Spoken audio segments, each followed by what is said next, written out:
Charlize Walker with Lisa's Business Enterprise. I'm also the founder of Professional Career Development Services. I am here to talk to you about another great nonprofit startup tip. You go ask, how long does a nonprofit need to keep records? Yes, how long do you supposed to keep records? First of all, I hope your organization is keeping records, whether you're self-funded or you're funded, or anything. Please keep the records of everything.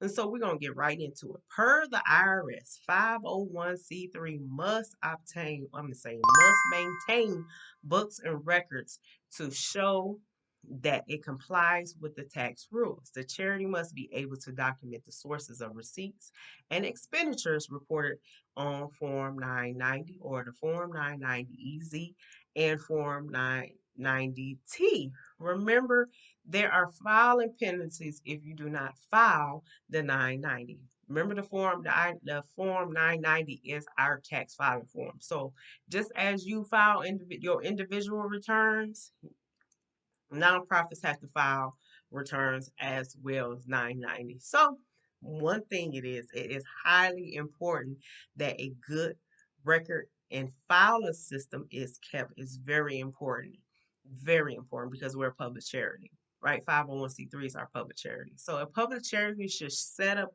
a record keeping system using account method that is appropriate for the proper monitoring and reporting of its financial activities for the tax year. If a public charity has more than one program, such as, PCDS, what I run, it should ensure the records appropriately identify the income and the expense items that attributes to each program. So, for instance, we have five different programs. So, for instance, our casual closet, when we purchase clothes for people that have interviews and people that are starting work, we have a filing system for that. We have our Get You There program where we purchase bus or train vouchers. We can see what expenses are going to that. So it's kept separate so we know where the funds are going to, for what. So it's very highly important that you keep the system and then keep a record of the system, your paper trail, okay? So what are you supposed to keep, Charlie? So what you keep your financial activity. So a summary of transactions. So when I first started PCDS and I started getting income after, even when I was self-funded, I kept a record on an access spreadsheet, and I kept a record of what I spent, how much, and I kept a receipt in a file. So I kept that, and I kept the physical paper. So some of your transactions is going to include your gross receipts, your purchases, your expenses, your employment taxes, your assets, and your liabilities. Okay. So, and the supporting documents, like I was just saying, I kept the record and then I kept the paper trail. So, your supporting documents, such as contributions, if people are, such as yourself, if you're donating to your organization, the individual contributions, your corporate contributions, when people donate, like for us, um, like companies donate gift cards, we keep a record of that too. So contributions, purchases, sales, and payroll. These all you have to generate supporting documents. They all, well, payroll, they all will generate supporting documents. And other things like grant applications, keep that grant application on file. And not just for this, but for other purposes as well. You might need to go back and look at that because I'm gonna apply again next year. Something like that.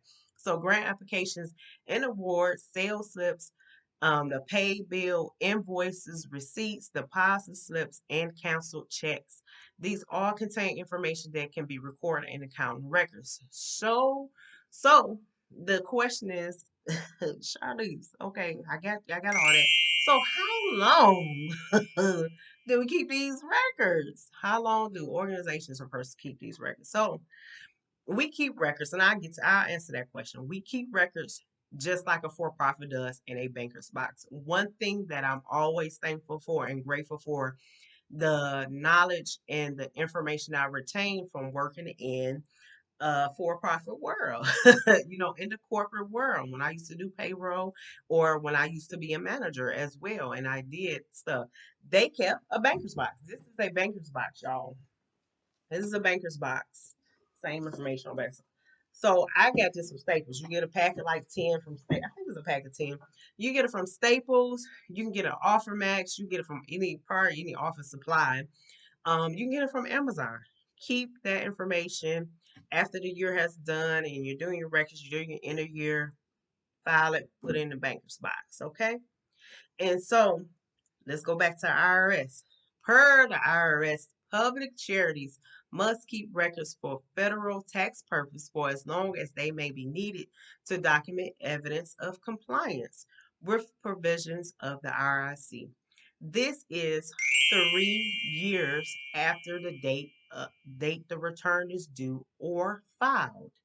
An organization may be required to retain records longer for other legal purposes, such as, including your state or local tax purposes. So it's very important that you research or not only follow the federal, but follow your state guidelines as well. It may be or may not be. They might say do what federal says and stuff, but please look up your state, your Secretary of State, or your state compliance on nonprofit businesses as well. So I do want to say I am following and I am getting the information from when I filed. I kept this book since I was granted the 501c3. I launched PCDS late November in 2011, but didn't like they do it quicker now.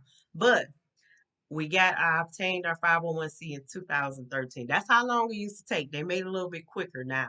But they sent this publication. This is IRS publication 4221-PC. That's 4221. P is in Paul, C is in cat. This is the compliance guide for 501c3 public charities. You can Google it. You can go on to the IRS website and download it. Definitely keep this and retain this and look at it every year to make sure nothing has updated. And some other information we do use, and I do want to refer to you. We use Aplos for bookkeeping. Aplos, we chose Aplos over another larger bookkeeping service. I'm not going to say a name because it was complicated for me, and everybody is not a bookkeeping numbers person, but this one is simpler. Aplos was simpler for me. And we also use Gusto. Gusto was simpler for me. And again, I worked in the HR world doing payroll and everything. This was simpler to maintain. It's a lot of information that you can use, you can learn for Aplos and Gusto.